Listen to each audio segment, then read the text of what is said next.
Mas, kok itu berasa putih ya? Iya. Itu ngebul parah tuh, Mas. Udah, matiin dulu, matiin. Matiin mobilnya.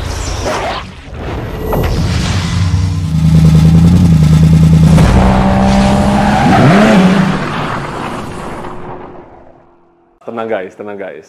Mobilnya nggak kenapa-napa, nggak jebol, nggak ngebul, nggak kenapa-napa. Jadi kemarin itu kita baru hidupin, mobilnya ngebul, asapnya banyak banget ya. Ternyata setelah gue baru sadar, downpipe yang kita pasang ini kan downpipe yang masih menggunakan katalik. Nah, di dalam kataliknya itu sendiri memang ada coating yang begitu reaksinya kena panas, dia keluar asapnya jadi asap putih. Udah kaget aja ya, kemarin begitu ini nyala, tau-tau, ngebul kenapa nih? Akhirnya setelah dipastikan tidak ada kenapa-napa, mobilnya berlangsung dengan aman dan juga gue udah bawa pulang. Kemarin gue berasa banget malam waktu di jalan performanya lumayan nendang. Pertama kita ada pemasangan spoon thermostat yang untuk biar airnya itu memutar lebih cepat.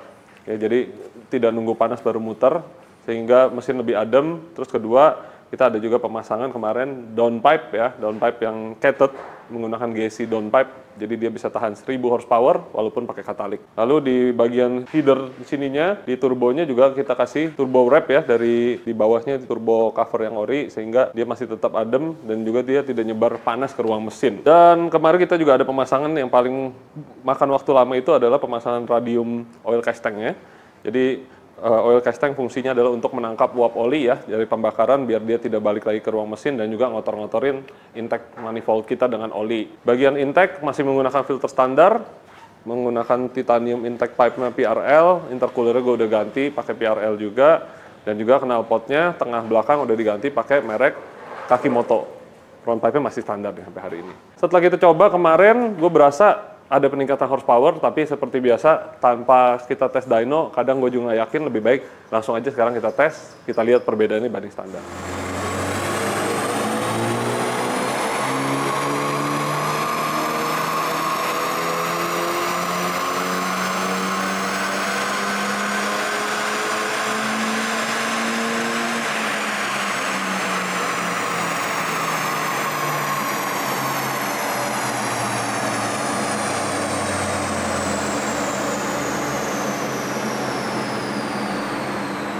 Wah, tadi kita udah tes dyno dengan kondisi apa ya, kita bilang hardware tuning ya, jadi nggak main di ECU sama sekali.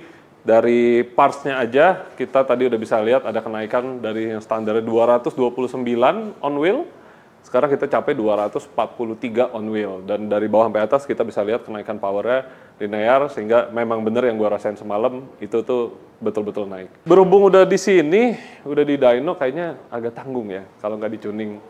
Nah, jadi untuk tuning di Type R terbaru ini, kita ada dua opsi sekarang. Yang pertama adalah menggunakan Hondata Flash Pro. Kenapa gue belum lakuin Hondata Flash Pro di sini? Sebenarnya bukan karena nggak mau, tapi belum bisa. Jadi kita udah development filenya dengan Hondata ya, kemarin kita udah bikin dan udah disiapin. Ternyata waktu kita flash, tidak bisa masuk. Karena ECU terbaru ini, memang ECU-nya beda dengan FK8. Dia masih yang namanya di lock, dikunci. Untuk kita bisa masuk menulis Hondata itu, kita harus bisa unlock dulu ECU-nya, baru kita bisa tulis via OBD. Nah, jadi ini sekarang jadi PR buat gua untuk cari cara untuk kita nge-unlock ECU-nya.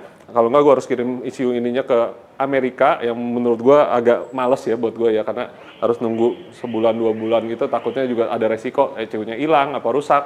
Lebih baik gua nunggu sambil kita punya alat-alat yang lain tuh bisa dipakai. Nah, jadi metode kedua, karena Hondata ini belum bisa ya, jadi bukan tidak bisa, tapi belum bisa, ke depannya akan bisa. Yang kedua itu kita bisa lakukan dengan EP-Tune. Nah, dengan EP-Tune ini, kita sistemnya adalah bench tuning ya, jadi ECU-nya dikeluarin, kita program langsung ke situ, kita bisa akses segala macam, dan gue udah siapin nih sekarang ya. Jadi gue penasaran, karena ini file udah gue siapin sebelumnya, gue mau buktiin di dyno. Nah, tuningannya yang kali ini sih gue belum mau ngepol dulu ya, karena ini mobil masih baru-baru juga. Gue pengen bikin step by step dan juga nanti bisa jadi file yang kita bisa aplikasiin ke customer, karena ada customer yang ibaratnya dia nggak mau nih terlalu over, hanya mau sekedar enak aja deh. Nah, ini jadi gue bikinin, mungkin feeling gue powernya 360, 370 on engine, ya targetnya 260, 265 deh on wheel. Nah, yang penting power bawahnya itu, torsi bawahnya yang ada lag udah hilang, dan juga power atasnya tetap bisa keluar tanpa mengorbankan ibaratnya apa ya, bikin intercoolernya jadi kepanasan, radiator jadi overheat. Nah, mungkin goal awal gue di tuning stage 1 plus itu adalah ini. Langsung aja, karena kita tes, ntar kita bandingin semua hasilnya.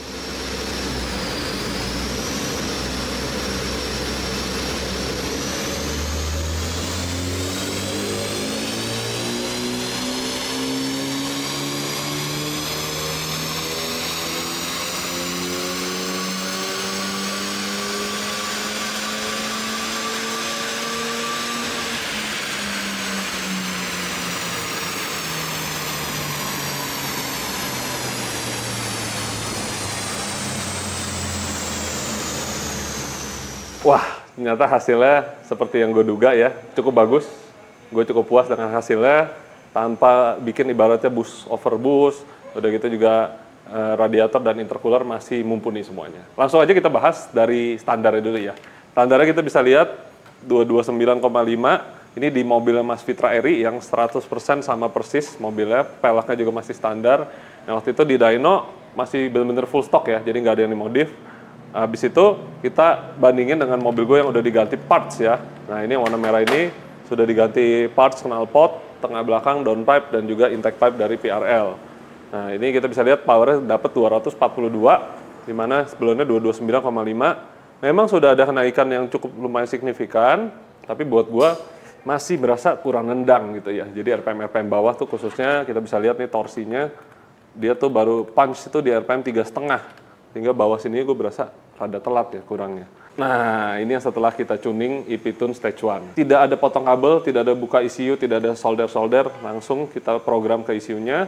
Kita bisa lihat ya guys, warna biru ini yang setelah gue tuning dengan EP-Tune Stage 1. Nah, di bagian bawah sininya nih, yang tadinya ada lag bawahnya, sekarang jauh lebih berkurang dan di sini sudah lebih ada power ya. Dan sehingga di sini kita bisa lihat power atasnya nih, ini naik sekitar 10% lagi, yang tadinya 327 menjadi 400 Nm on wheel. Dan juga di bagian atas, di mana yang aslinya udah turun, kita masih bisa holding power sedikit lagi. Di sini horsepower kita bisa lihat ya, di bagian 3,5 begitu masuk, powernya yang tadi aslinya cuma 160, dia jadi udah sekarang 195 wheel horsepower. Dan di RPM atas, di mana di atas 5000 RPM, tuh kita masih ada holding power sehingga didapat peak 264 horsepower on wheel. Di mana artinya standarnya itu kan 314 HP dengan ganti parts ya, hardware tuning dapat 331 dan sekarang kita dapat 362 horsepower on engine.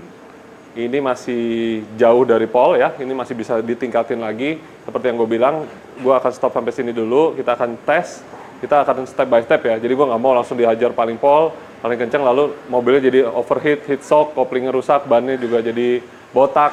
Lebih baik kita slowly dulu dan sambil development ini berjalan, kita akan update lagi ke kalian sehingga kalian juga bisa ngerasain nanti apa yang gue rasain di sini dan kalian tidak buang-buang waktu untuk uji coba jadi mobil kalian jadi uji percobaan. Nah, di video berikutnya kita akan uji coba lagi nih. Jadi buat kalian yang belum nonton, sebelumnya kita juga udah pernah pengetesan mobil ini ya, waktu masih standar. Udah ganti knalpot dikit gitu ya, tapi masih ECU standar, belum ganti downpipe. Videonya kalian bisa nonton nih di sini. Dan di video berikutnya kita akan balik lagi dengan pengetesan mobil Stage 1 Plus. Hasilnya kayak gimana, makanya ikuti terus video kita. Jangan lupa untuk like dan subscribe, biar kalau ada video-video baru kalian gak ketinggalan. Oke, sampai sini dulu videonya. Kita jumpa lagi di video berikutnya.